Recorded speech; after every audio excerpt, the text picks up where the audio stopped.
Dreams of a Child. I told my mama, I got a plan. Let's swim away and get Aquaman. He can save us, you gotta believe me. She kissed me on the head and said, if it was that easy. Marvin Canine Hampton. I woke with a frightening start. My sister's cries pierced the air with an unforgettable shriek. No! No! Stop! As usual, my little body went limp. Every one of my muscles felt soft and unresponsive, as if fear itself pinned me down to the bed. I wanted to rescue her, my only real friend. Now was the moment. I cried out in anguish. Superman, help us! Silence.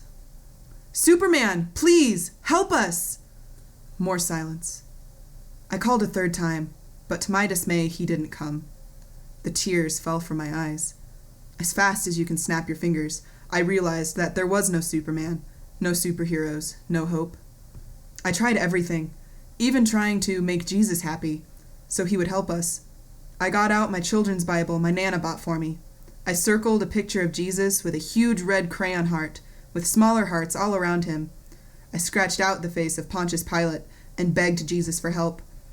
I had already lost the magical spoof that is Santa Claus. Some years, my only gifts came from Nan and Gop on Christmas Eve. Nothing changed. If anything, life only got worse. There were no heroes in my world. At 8 years old, I felt hopeless and devastated. The yelling escalated in my sister's room. I felt so helpless, as there was nothing I could do. I couldn't move or see. My room was pitch black. I could only hear Mom and my sister screaming in an obviously very physical fight. Please don't hurt her. Mom's screaming and cussing finally stopped. I heard her stomp away, still mumbling to herself.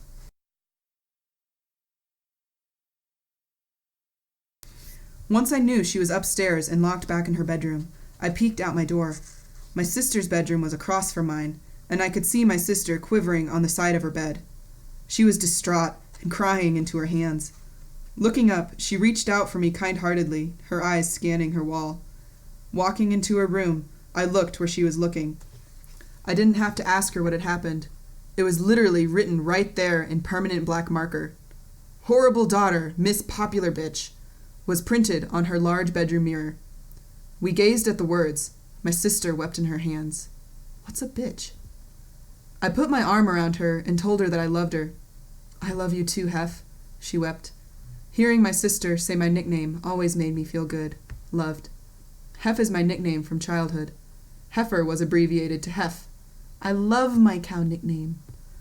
I hated seeing my sister cry, and like my brother, she cried more than she smiled.